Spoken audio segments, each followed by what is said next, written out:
Angeles. It's the program's fifth Sweet 16. Coach Brad Brownell, who is with us, becomes the first Clemson coach to lead the team to multiple Sweet 16s. We'll see if we can get a box when we can. Coach is joined. Hey, Claire, we have one right here. Coach is joined by, from his left to move that way, senior guard Chase Hunter, 20 points, 6 assists in 39 minutes tonight. Junior forward Ian Schieffelin had 11 points, 6 rebounds, 3 assists, and graduate guard Joseph Girard III, 13 points, his 99th three-pointer of the season tonight, tied the single-season program record. We'll start with an opening statement from Coach Brownell, and then we'll take questions for the student-athletes. Coach? Well, obviously ecstatic about the win. Just super happy for my players. These guys have been battling all year, and couldn't ask for a better group of guys to coach. They've just been fantastic, and we obviously had a hot start to the year. Like most teams, had a couple bumps in the road, but these guys never doubted it. We never quit. We just kept working, and we came into this tournament pretty determined and pretty confident, and just glad to see that it paid off. This was a big win for us. Baylor's obviously a very talented, well-coached team, and so for us to play the way we did, I thought our defense was outstanding throughout, and that was a big key in both of our wins here in Memphis. We will start with questions for the student-athletes. We'll give you your name and your affiliation, and the student-athlete you're directing your question toward, just on the aisle on the left. Jason Munns with the Commercial Appeal here in Memphis. This is for – I got two questions, and this is the first one that's for any one of you guys. The ACC is representing very well in this tournament. How do you guys feel about that? I mean, that seems like a reoccurring theme every year. And, we've had multiple teams in the Final Fours the past few years, multiple teams in the Elite Eight. And I think that's why our league is just so good. We just prepare each other. And, it might seem like we're beating up on each other throughout the year, and that's why – we did have some bump in the roads this year because the teams are so good. But, it prepares us for March. And I think just the way that the league's set up, the way the league has so much talent, so many great coaches, it's going to prepare you for moments like these. And I think that's why we're always so successful year in and year out in this tournament. 25% of the Sweet 16 teams are coming from the ACC, so seems pretty significant there. And then Ian, I was going to ask you, when did the chef's hats start? Has that been going on for like all season or even before this season, or was it recent? Yeah, it started kind of mid-season of the ACC play. I think it was the Louisville game. I saw about 12 students kind of wearing chef hats, and it was pretty cool, especially after after a win, and you see those kids wearing hats for yourself. And then the next game we played Virginia, and then the whole student section was wearing chef hats, and it's awesome that students are wearing a hat for me. So, did you ever even see that like in high school, or they just started it here? And did you know right away when you saw it what it was? Yeah. The nickname started this year, kind of took off this year, and people just started calling me chef, and you start seeing somebody wearing a chef hat, kind of assumed it was for myself. So, going straight across the aisle. Terry Davis, tri-state defender here in Memphis. Hey, Ian, the first half you guys came out with explosive energy. You always have energy all throughout the game, but it seemed like your teammates, they just saw something that y'all could do to Baylor. What gave y'all the confidence to shut down Baylor's outside shooting in the first half? Coach Brownell gave us a great game plan, and we executed it to pretty great. And we didn't really let them get going early, and they struggled. We limited them to 25 points in the first half, and we stuck to the game plan, and it worked well. Right in front. Kennington Smith with The Athletic. Chase, 2 points against Boston College, but you come into this pod 21 in the first round, 20 in this round. Just describe the mentality that you carried into this tournament. I just wanted to come in and just impact the game. Being that I only scored 2 points in Boston College, and I really wasn't on it defensively. I wanted to make sure I came in here and I was on it defensively, offensively, just really impact the game at all levels. And so, I just wanted to come in this tournament and fight for my teammates. That's what I did. We're going to stay on that same row, and then we'll get a couple in Zoom.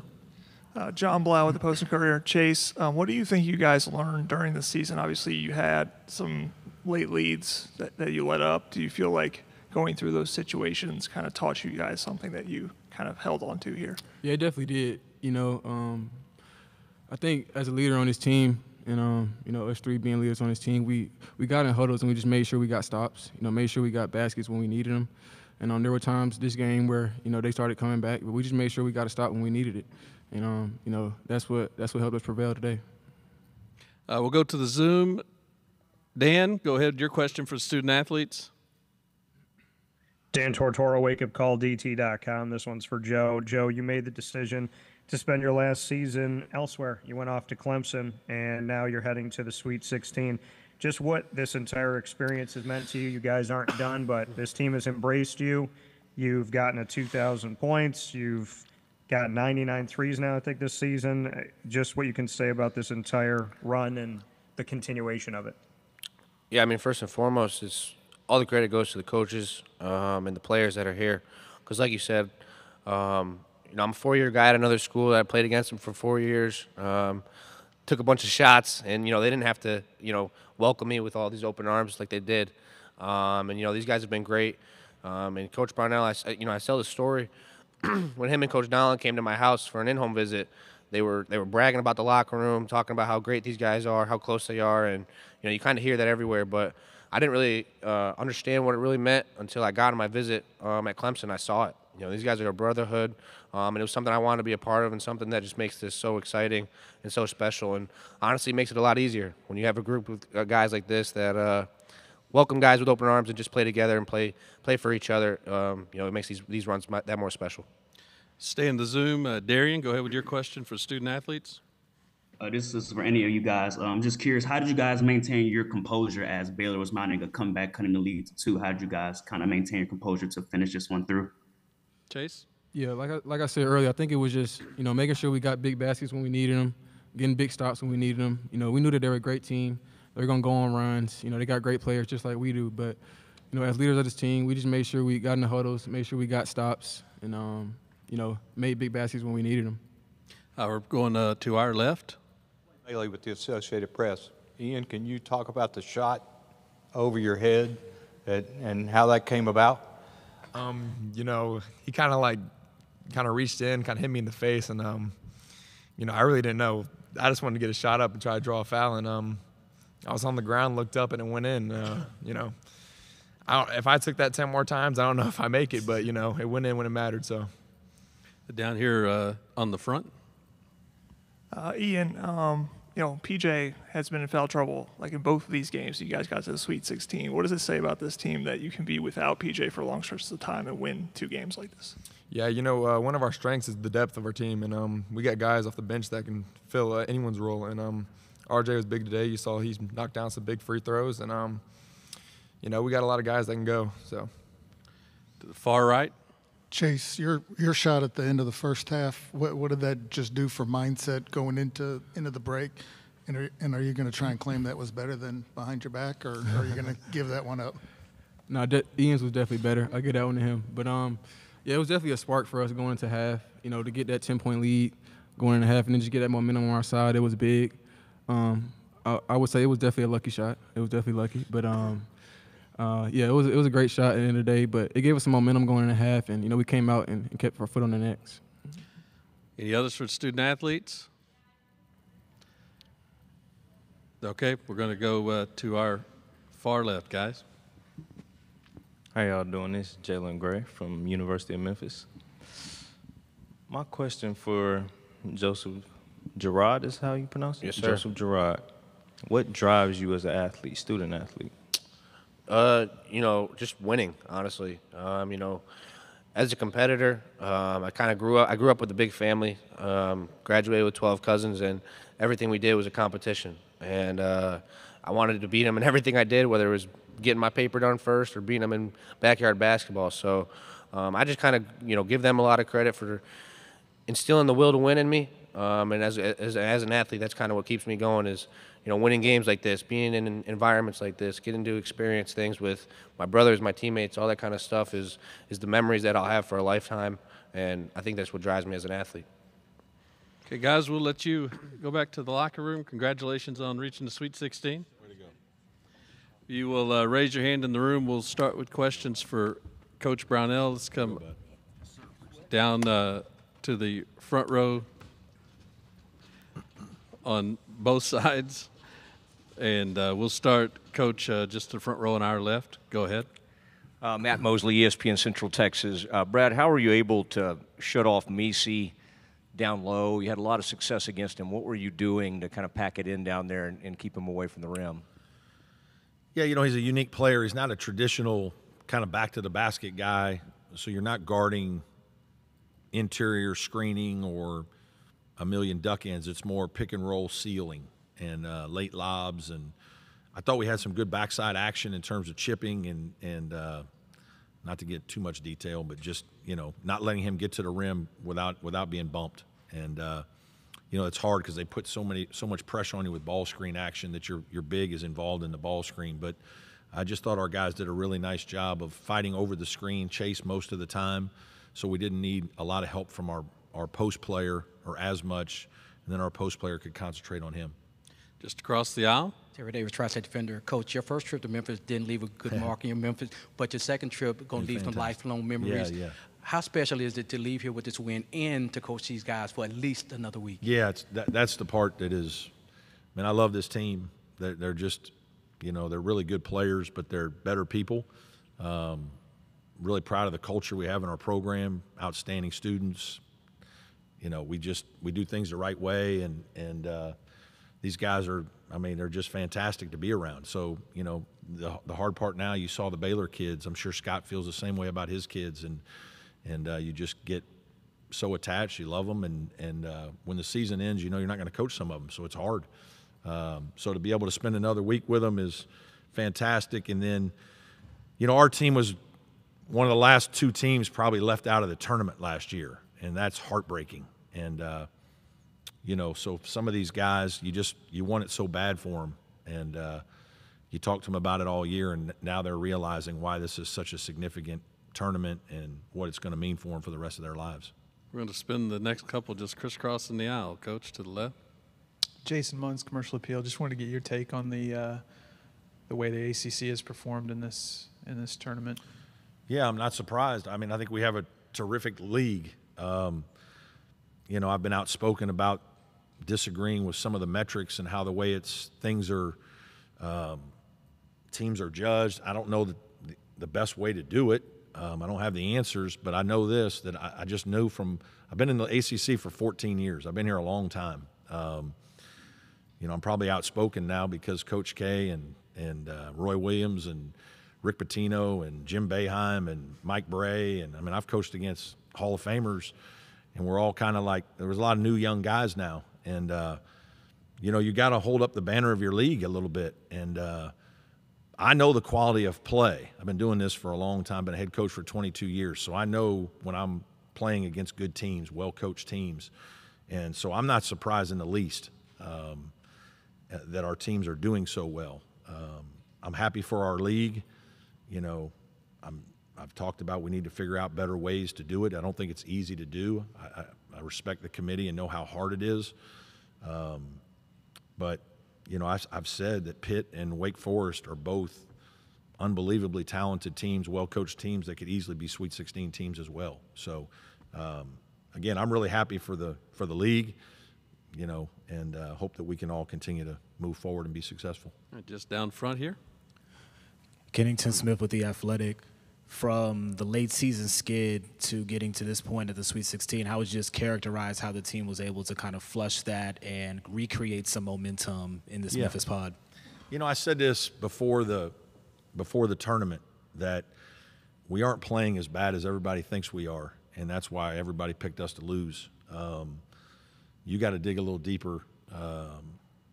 Conference play is different. It's hard because everybody knows each other. Coach Grant at Boston College, one of my former assistants, we have no secrets with those guys. And they just pounded us. They just beat us, and we weren't ready to go. And some of it is them. And their matchup wasn't easy for us.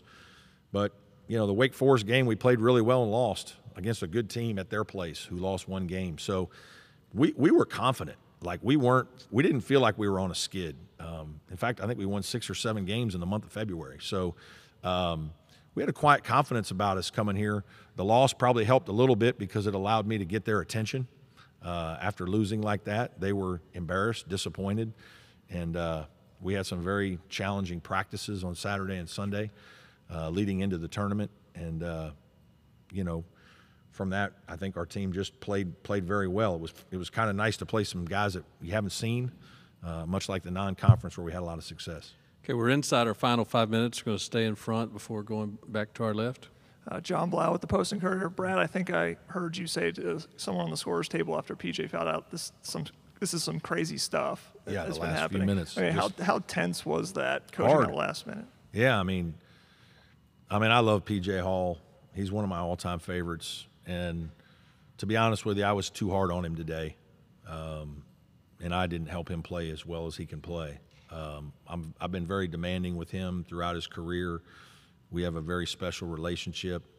You know, he felt bad that he didn't play well in these 2 games. But, I mean, he's a superstar. He's a superstar player. I mean, he's been the face of our program for the last couple of years. And you know, he's one of the kids, a top 50, 60 recruit who stayed home to play for his home state school. That hasn't been popular in my time here. It's been hard for South Carolina and Clemson to get kids to do that. So, I mean, he's one of my all-time favorites, always will be. So it was hard, you know, and I felt bad that he wasn't playing up to his level. And, you know, but the way the game was going, that's basketball. I mean, there was tough calls, and obviously the play where Jack had the rebound and had it stolen. And, I mean, it's hard to hang on to these leads. It's hard to hang on to the lead against New Mexico when you've got 30 minutes to go and you're up 15, right? Like, every team is really good. They're well coached. They've got guys that can make a bunch of shots, and they put pressure on you, and you're trying not to foul. And it's just it's not easy to finish off games. And so however you got to do it. For us, it was a guy off the bench who's not a great free throw shooter by the stats, but 2.5 months ago, I told, you know, one of our assistant coaches in a staff meeting, I want him in the gym every day for 20 to 30 minutes for extra shooting, more extra shooting, and he's been doing it. So all that hard work paid off for RJ today. And, you know, again, sometimes the basketball gods smile to you, and today was one of those days for us. All right, so we're going to go to our left. Our last 2 will be there, and to the right with Tim. Coach Clay Bailey with the Associated Press. Yes, sir. You had seen them on the other night shoot 16 threes. Yeah. How much of that was the game plan for y'all to cut that off? Yeah, number one plan of the game was limit threes. And I thought we did as good a job as you can. I think a couple of the stats for us are they only had 7 assisted baskets. And Dennis is an elite guard, and they can really space you, and Scott does an unbelievable job of moving them around in all these different ways and disguising how they're going to ball screen you and backside action. And, I mean, they're an elite offensive team with good players and great coaching. And, you know, we just really challenged our guys this week. And I do think we mixed a couple things up that was good within our coverages. And, you know, I'm sure they missed a few that they normally make. We obviously were fortunate they missed some free throws. But our guys really competed. I think we were running out of gas at the end. You know, Chase was exhausted. Joe was exhausted. So it was hard there at the end, but thankfully we were able to make 1 or 2 more plays to win. Last one on our far right. Coach Tim Buckley with the Daily Memphian. You mentioned, you know, earlier hard work and execution, but you also mentioned the basketball gods.